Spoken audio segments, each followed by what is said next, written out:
وہ حضور نبی کریم سرور دو عالم صلی اللہ علیہ وسلم کا ایک ارشاد تھا. رمضان سے ایک دن پہلے آپ نے خطبہ دیا تھا اور اس میں خطبے میں رمضان المبارک کے فضائل بھی بیان فرمائے تھے اور اس کی خصوصیات بھی بیان فرمائی تھی. اس میں ایک جملہ ہے اس رمضان کے مہینے کے بارے میں کہ یہ مہینہ صبر کا مہینہ ہے.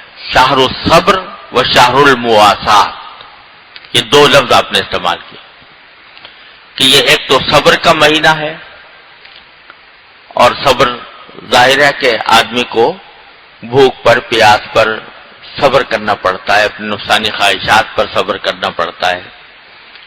تو اللہ تبارک و تعالیٰ اس میں صبر کی تربیت عطا فرماتے ہیں بندوں کو، اور صبر بڑی عظیم چیز ہے جس کے اوپر اللہ تعالیٰ کی طرف سے بے حساب اجر کا وعدہ فرمایا گیا ہے. تو ایک تو فرمایا تھا کہ صبر کا مہینہ ہے، اور دوسرے فرمایا تھا کہ مواسات کا مہینہ. مواسات کے معنی عربی زبان میں ہوتے ہیں غم خاری، ہمدردی، ایک دوسرے کے ساتھ ہمدردی کا برتاؤ کرنا، اس کو مواسات کہتے ہیں. تو رمضان کے مہینوں کو خاص طور پر نبی کریم صلی اللہ علیہ وسلم نے مواسات کا مہینہ قرار دیا. یعنی اس میں جس طرح صبر کی تربیت ہو رہی ہے کہ اپنی نفسانی خواہشات پر انسان قابو پائے، اسی طرح اس کی تربیت بھی دی جا رہی ہے کہ لوگ آپس میں ایک دوسرے کی ہمدردی سے کام لیں، ہمدردی سے پیش آئیں. اور اس کی کچھ تھوڑی سی تفصیل بھی آپ نے اس خطبے میں یہ بیان فرمائی تھی کہ اس مہینے کے اندر چونکہ یہ غمخواری اور ہمدردی کا مہینہ ہے، اس لیے اپنے ملازم سے کام کو ذرا ہلکا کر دو. اگرچہ وہ تمہارا ملازم ہے اور ملازم ہونے کی حیثیت سے جو معاہدے کے مطابق آپ اس سے کام لینا ہے وہ آپ لے سکتے ہیں، لیکن کوشش کرو کہ اس مہینے کے اندر اس کے اوپر تخفیف کر دو، ہلکا کر دو. ملازم کے ساتھ یہ ہمدردی کا معاملہ کرو کہ اس کے اوپر زیادہ سخت کام نہ ڈالو رمضان کے مہینے میں. اور یہ بھی فرمایا کہ اگر کوئی شخص اپنے ملازم سے تخفیف سے کام لے گا، یعنی اس کے کام کو ہلکا کر دے گا، تو اللہ تبارک و تعالیٰ آخرت میں اس کے حساب و کتاب کو اور اس کے منازل کو بھی ہلکا کر دیں. یہ اللہ تبارک و تعالیٰ نے اس کے اوپر فضیلت رکھی ہے تخفیف کرنے کی. تو مواسات کا ایک حصہ یہ ہے کہ دوسروں کے ساتھ آدمی اس طرح ہمدردی کرے کہ بھئی روزے دار ہیں، روزے میں ان کو زیادہ مشقت اٹھانی نہ پڑے، ان کے اوپر کام ہلکا کر دو. اسی طرح یہ فرمایا کہ لڑائی جھگڑے سے اس میں بالکل پرہیز کرو. اگر کوئی شخص تمہارے ساتھ لڑائی جھگڑا کرنے لگے تو کہہ دو بھائی میرا تو روزہ ہے، تو میں لڑائی جھگڑا نہیں کرنا چاہتا. یعنی اپنا حق بھی ہے. کوئی خاص شخص بلا وجہ خامخواہ آپ کے اوپر غصہ ہو رہا ہے تو کوئی تک تو نہیں ہے اس کے غصہ ہونے کا، کوئی وجہ نہیں ہے، خامخواہ غصے کا اظہار کر رہا ہے.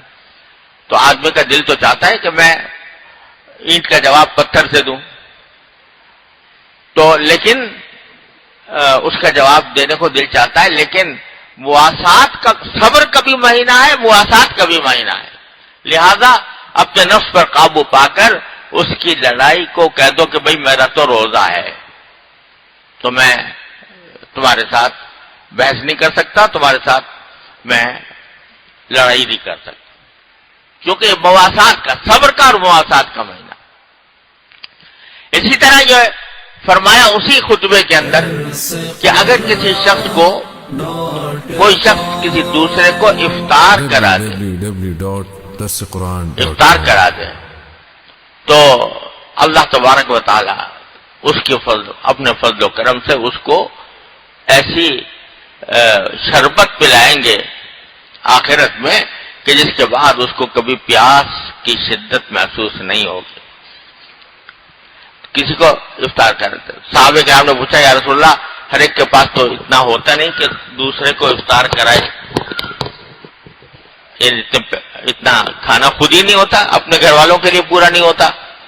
اس زمانے میں تو صحابہ کرام پر بڑی تنگی ترشی کا دور گزر رہا تھا، تو پھر کیا کریں؟ تو آپ نے فرمایا کہ اگر کوئی شخص ایک گھونٹ پانی یا ایک گھونٹ دودھ کا بھی پلا دے تو اس کی بھی یہی فضیلت ہے، اور اسے اگر افطار کرا دے تو اس کی بھی یہی فضیلت ہے. تو اللہ تبارک و تعالیٰ نے دروازے چوپٹ کھول رکھے ہیں اپنی رحمت کے، بہانے ڈھونڈے جا رہے ہیں مغفرت کے، اور لوگوں کے لیے جنت کے دروازے کھولے جا رہے ہیں. تو افطار کرانا بھی بڑی فضیلت ہے. الحمدللہ اللہ تعالیٰ کا شکر ہے، ہمارے ہاں ہمارے معاشرے کے اندر یہ ایک روایت ہے، اور الحمدللہ اچھی روایت ہے کہ وہی وہ غریبوں کے لیے نہیں بلکہ ہر ایک کے لیے دسترخوان بچھے ہوتے ہیں، کوئی بھی آ کر افطار کرے. لوگ افطار کے لیے سامان لیے کھڑے ہوتے ہیں راستوں کے اوپر، وقت کے اوپر کسی کو افطار کرا دیا، بڑی اچھی بات ہے. لیکن ایک روایت یہ ہے کہ ایک دوسرے کے یہاں افطاریاں بیچتے ہیں، تو وہ بظاہر نیت تو یہی ہوتی ہے کہ بھئی ہماری چیز سے اگر افطار کر لیں گے تو ہمیں بھی اللہ تعالیٰ شاید اس ثواب میں داخل کر لیں. لیکن یہ افطاری بیچنے کا قصہ جو ہے اب یہ ایسا بن گیا ہے کہ یہ ایک بدلے کسی صورت ہو گئی ہے. وہ ہمارے یہاں بھیجیں، ہم اس کے یہاں بھیجیں، اور اگر نہ بھیجیں تو بعض اوقات ناگواری. تو یہ اس طرح کی صورت نہیں کرنی چاہیے.